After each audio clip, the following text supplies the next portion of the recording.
Welcome to round one of our TBR takedowns for 2020. What a year are we in 2026? But before I open the video, remember to like, comment, and subscribe if you love all things books.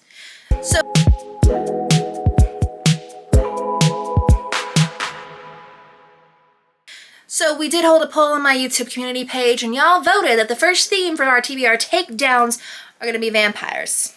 And if you haven't followed my channel for a while, you'll know that me and vampire stories rarely ever click. It's like a 90% failure rate on whether or not I'm going to like them. Usually the best case scenario is that it ends up being a meh for me, but somehow I keep buying them. So we're going to try and clear them out from my shelves, and will I continue to buy them? Probably. Because there's one thing about my generation is we're easily influenced. My generation loves a vampire romance. Therefore, I guess I will keep partaking in them. To me, when in doubt, werewolves. But I was Team Jacob up until he fell for a literal child. And then I was like, Bella, I think you have some men that you need to cull from this world. But I digress. There are 3 books left on my physical TBR that pertain to vampires. First up, we have This Ravenous Fate by Haley Dennings. I know this is the first book in a series. Will I commit to a full series on vampires? Who knows? And it's sapphic. And it's YA. Let's see, what do we have here? At night in Harlan, the jazz clubs come to life and death waits in the dark. Okay, tagline, I see you. It's 1926 and reapers are growing stronger everywhere. Created centuries ago by cruel medical experiments, these once human vampires are driven to attack without mercy. Okay, so it's also historical. We're set in Harlem. We're going to take on the Harlem Renaissance. So, the Roaring Twenties, let's go. Then we have our only adult vampire romance on here, and that is The Poisoner by Ivy Ophelia. I know that this is between a prolific serial killer poisoner woman and a vampiric being. And I know that there's a sequel to this out, so I don't know if there's a particularly happy ending to it, but it says, have you ever wondered how long it would take for a lethal dose of arsenic to kill you? 35 hours, 29 minutes, and 15 seconds. I should know. I counted myself.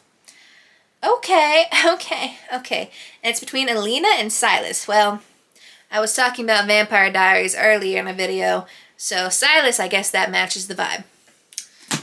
And then we have Blood Moon by Brittany S. Lewis. I don't know if this is a series, if it's a standalone, or what.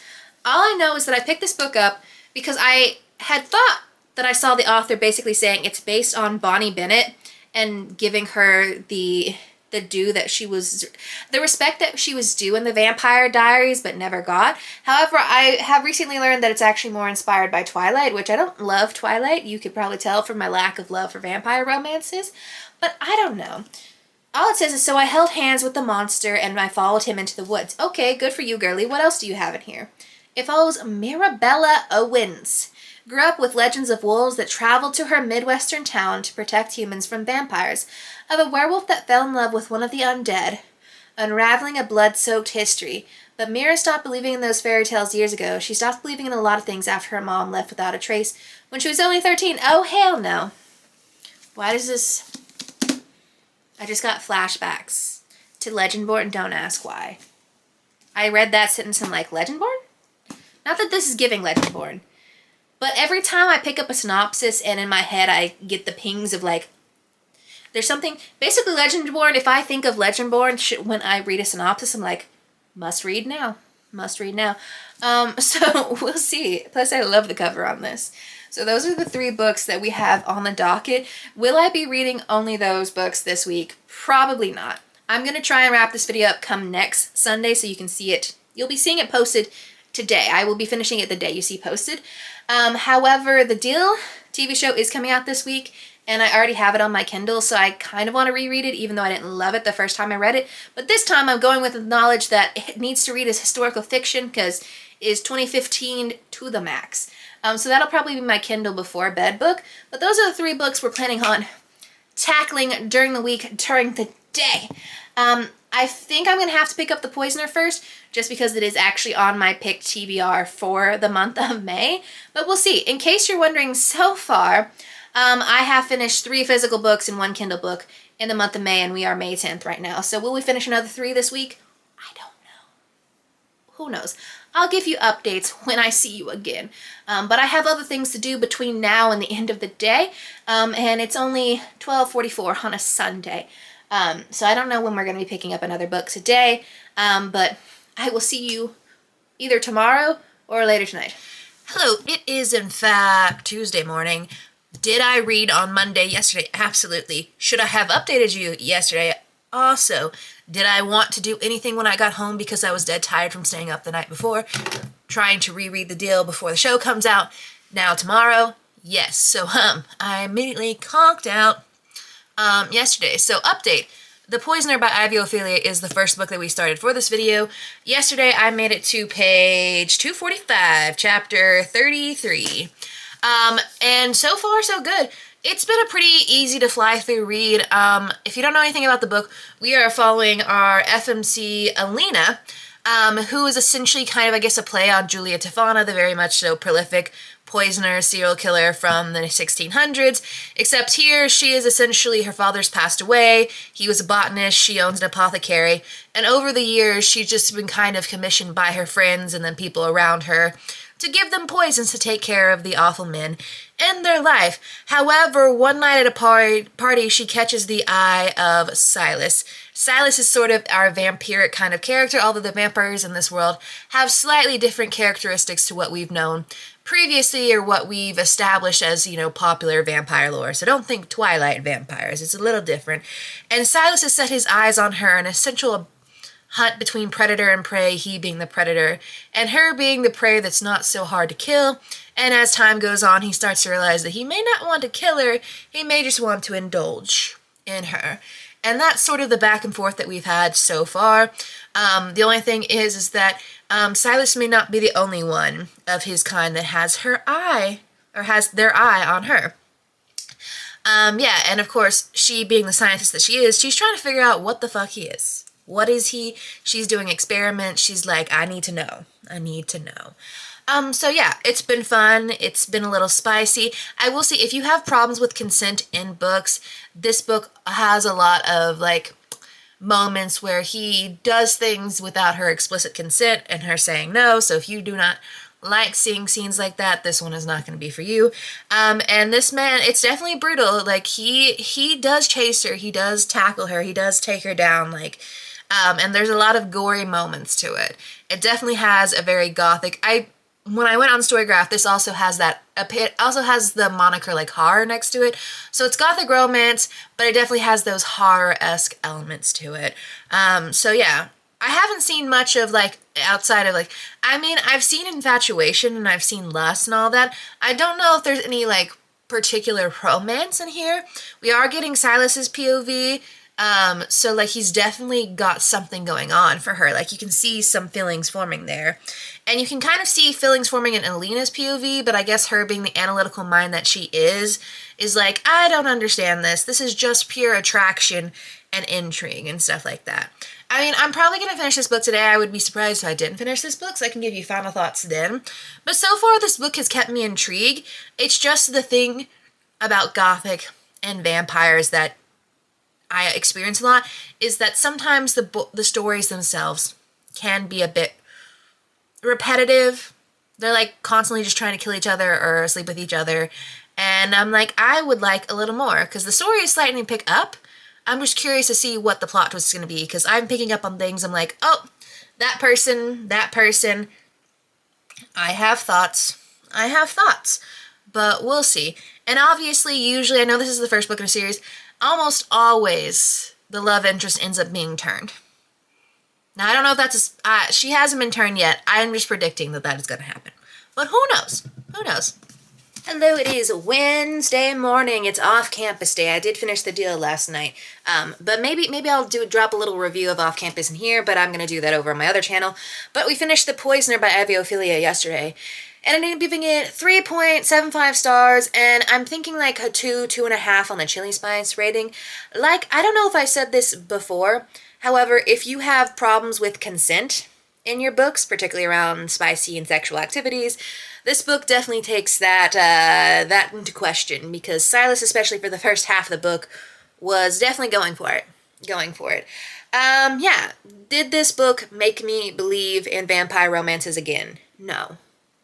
Vampire romances, still not my thing. This definitely has more of that horror gothic element to it than I feel like the others do. But overall, it was fun. Did I predict everything that was going to happen? All those plot twists and big shocks that were supposed to happen? Absolutely. It was not that shocking, the reveals that we got. But I am kind of intrigued about where we go in book 2. Because the way we left off, I'm like, well, I'm kind of curious about what shenanigans you get up to in the New World, babes. I guess that is a spoiler-ish thing. But, you know, just, I guess, for spoilers, there is a location change, supposedly, that takes place in book 2. And I only know that because I read the synopsis of book 2. But for now, the first vampire book is done and dusted. We also got a new trailer, or what, new hints at Interview with a Vampire Season 3. The only vampire story that has ever kept my attention is that show. And I don't know if that's due to the show being just good or if it's Sam Reed, because let's start. Then I briefly started one chapter into Blood Moon by Brittany S. Lewis.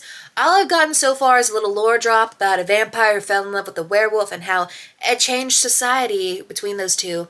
And then her mom was like, but something changed after, but I'll tell you when you're older. However, we know from the synopsis and from the first chapter that Mama left when she was 13, and now we're 5 years later, her entering college, and from the synopsis, she's about to run into a guy who does not want her to be there, and she's trying to figure out why the fuck he's even bothering. What is he doing? Why is he trying to push her away? Especially since she doesn't even believe in the lore that her mama told her. But who knows? So I guess we have questions around Mom. I don't know if I assume the girlie's going to be supernatural if she's a part of the society, and I assume she's going to fall in love. It sounds, I don't know.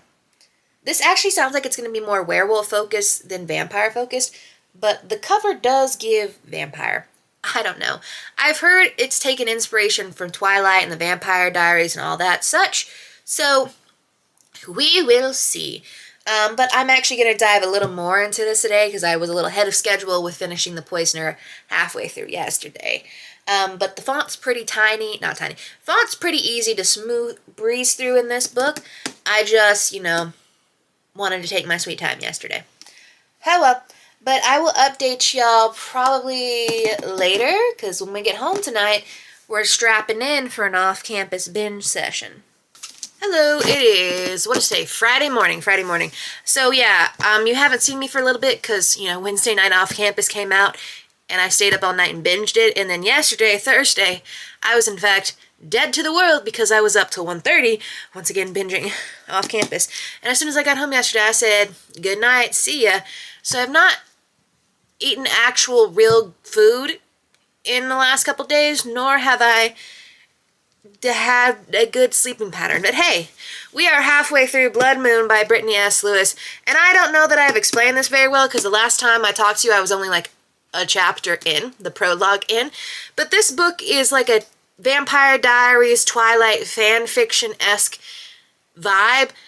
Basically, Brittany said that she noticed sort of her love for paranormal romance, particularly in the early 2000s, early 2010s, and how almost always the sole person of color in that story was kind of given a shitty plot line or ignored. And she said, I'm gonna put black girls at the front of the fantasy. And that's what she did with Mira in this story. So Mira lives, I think, in Kansas City. I think it's Kansas City, but anyway, somewhere near Kansas City. Is it Kansas City, Missouri? Kansas City, Kansas? I don't know, because both have been mentioned and I've gotten confused. Either way, not the point.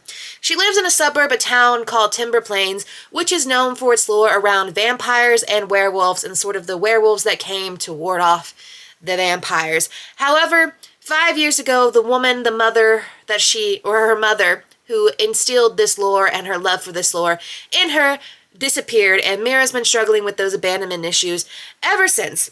But recently, she just received a full ride letter, a full ride scholarship, and, everything, to the Timber Plains University, which she's confused by because she never applied, but she assumes that her father applied for her without asking. So she's like, well, this is my time to get out of the house and live on campus and be free of sort of this, you know, confinements of this old place that really caused me a lot of pain. Of course, when she arrives there, she runs into her childhood friend, Seven, who's also the son of the dean of students as well as a football player, and he's our golden retriever, has always had a thing for her, wants to be with her, very open, friendly, like, I want you vibes. And then she also runs into Mr. Julian. Julian spots her at orientation, and then he kind of comes up to her during the quad, and he's like, you shouldn't be here. It's danger for you here. Like, you need to leave. And she's like, why? And he's like, I can't tell you. I'm bound by oath. Why? And so that sort of starts the beginnings of our love triangle, and Mira basically receiving all these signals from everyone outside of her saying she's not safe. However, no one can seem to tell her why she's not safe. And for a book about werewolves and vampires, it has not been confirmed that any of them are particularly werewolves or vampires. I have theories. Mira's my wild card. I know there's something supernatural going on with her. I just don't know what kind of supernatural is her. I just know a few bits and pieces. However, Julian and Seven, I think I've kind of figured out. These two don't like each other. We've already had our first brawl. First fist fight between the two. Well, fist fight is just, they more so got up in each other's faces. And then all of her friends, I'm like, so are you seem like witch, you seem like vampire, you seem like the token human in this story, you're a wild card, but maybe you're another werewolf. I don't know. All I know is Mira's out here, we're in the middle of the book, and she ain't no shit. But she has had a steamy makeout session with one of the guys already. So we'll see. We'll see. But I'm actually really enjoying this. This may be one of the vampire stories that gets me out of my vampire reading slump. Because it just is kind of like fun, cutesy little paranormal romance. And the romance itself is romancing hard because, yeah. My only problem with love triangles is really this of like, I need to be invested in both of the stories. And yeah, I mean, if it's made very clear to me who she's going to end up with in book one, like I'm pretty sure I know who she's going to end up with here, then it's not as exciting for me. But I like both guys. I like both guys. We'll see. We'll see if both of them get a chance to shine in this story. But halfway through and we still don't know who's what. And Mira still doesn't even know if she believes in the lore of this town. She just knows that something weird is going on.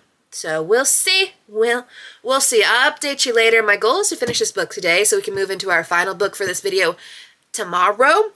But I don't know. I have been a little burnt out. I've breezed through 6 books this month so far. Oh well. See you in the next clip. Happy Saturday afternoon. It's 3 in the afternoon. And we finished Blood Moon by Brittany S. Lewis yesterday, and we ended up giving it 4.5 stars. You know what? We finally found a vampire book. One is... okay, there's a couple other vampire books that I enjoy. But I think of all the ones that I've attempted to read, this is probably my favorite. You know, for YA paranormal romance, like a spoof off of Twilight and TVD in those early, 2000s, 2010s paranormal romance, this one did it. She got me on a few instances. There were a few guesses that I had and what was going to happen in the end that she did shock me with. However, I did kind of guess what was, I guess, the ultimate plot twist situation. And you know what? If you're going to slap... now, I don't know if this is a spoiler or not, so you can skip forward a few seconds. But I don't think it is a spoiler because werewolves. If you're going to give me fated mates, you know I'm going to eat that shit up all the time. And I'm excited to see the sequel, Bloodlust, because that comes out this year. Because beautiful cover. And I haven't met... see, this book, I may have enjoyed it because it focused primarily on werewolves and not vampires. And we know how much I love a werewolf over a vampire. But book 2, Bloodlust, definitely looks like it's going to focus more on that vampire lore. And I'm excited. I'm also I'm trying to figure out where on the romance front we're going to go. Because Julian Santos out here saying things that I'm just eating up. I am eating that up left, right, and center. And then poor baby Seven over here, like he's just doing his darndest to be the sweetest little puppy dog that he could be. But it is Saturday. I am a prologue and a chapter into this Ravenous Fate by Haley Dennings. Now, I do plan on wrapping this video up tomorrow and posting it the day you're seeing it today. And I just simply am in the middle of a full-on reset, kind of day, and I knew this would happen to me if I do a themed video, is that I'm kind of a bit vampired out, and also with the release of Off Campus this week, the TV show, all I've wanted to do is be in my silly little hockey romance vibe. So I don't know how much of this I will get read today. It doesn't seem like it'll be too much, but we'll see, because I kind of have rabbit holed and spiraled after off-campus release. So I will give you a little more thoughts maybe tomorrow, but it is sapphic, historical, vampire, ex-vampire hunter, and it's childhood best friends turned enemies, and I assume, since it's sapphic, turned lovers is an option. Yeah. Strangers, listen, also with Off Campus, I've been back in my Renee Rapp era, because if I'm going to be simping after the actor who plays John Logan, I am in fact feeling like I am betraying the lesbians in Renee Rapp, so we must balance out the world by listening to In the Kitchen, and I Hate Boston as much as absolutely possible. Leave your favorite Renee Rapp song in the comments down below, but I will see you when I have more to talk about, or the next clip will be just me ending this video. Who knows? It is 6 o'clock tonight. I have read 5 chapters plus the prologue for this Ravenous Fate. Childhood friends to enemies to lovers. Excuse me? Vampire X Vampire Hunter.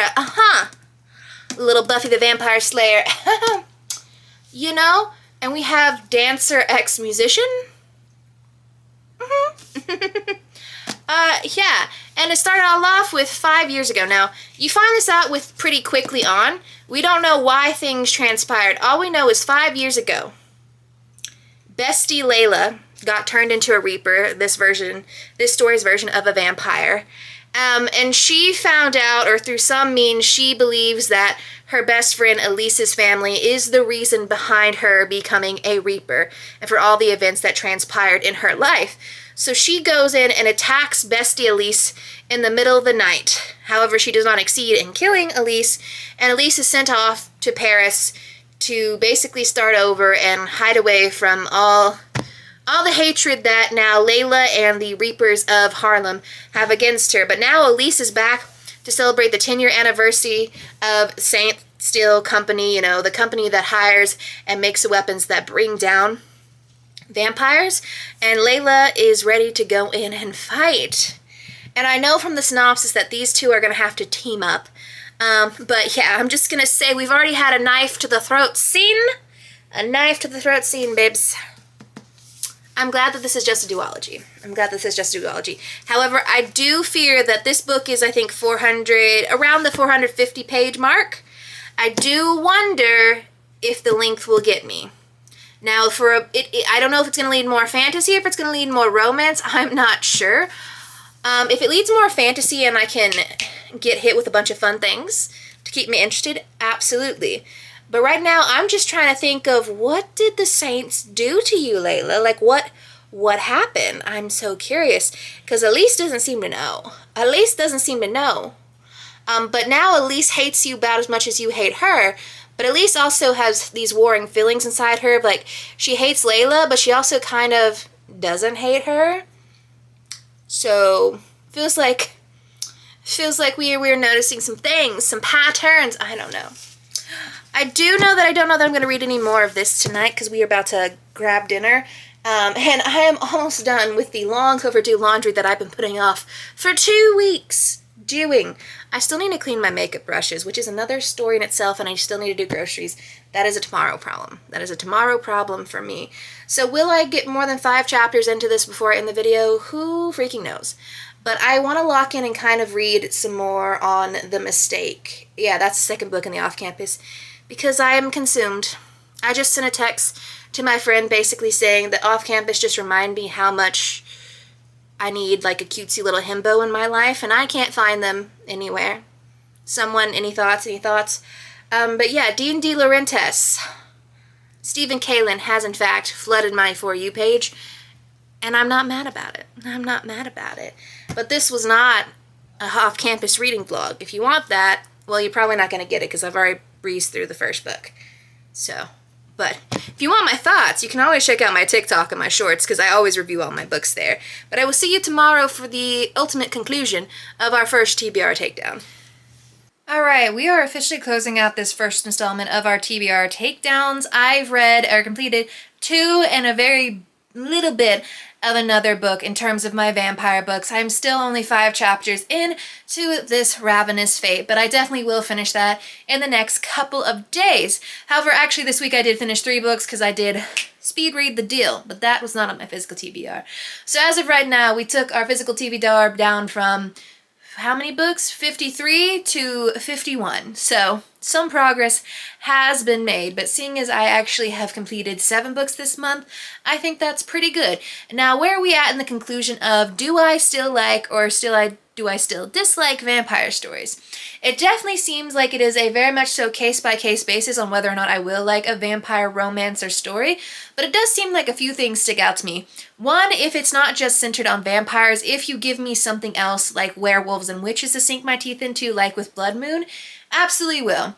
And 2, if you're not super dark and angsty and gothic, kind of unlike The Poisoner or some of the other stories, then it's probably going to be more up my alley because I'm just not into that. I like me my silly little rom-coms. And lastly, I do think a deciding factor, if you make it a little fruity, if you make it a little gay, if you make it a little queer, I'm definitely going to be more intrigued, like with Interview with the Vampire, the TV show. But who knows? This Ravenous Fate is sapphic, so it might prove me that the queer theory stands. But let me know what your favorite book is in the vampire romance genre. What books are you most excited to see me take down next on my TBR? And I will see y'all in the next one.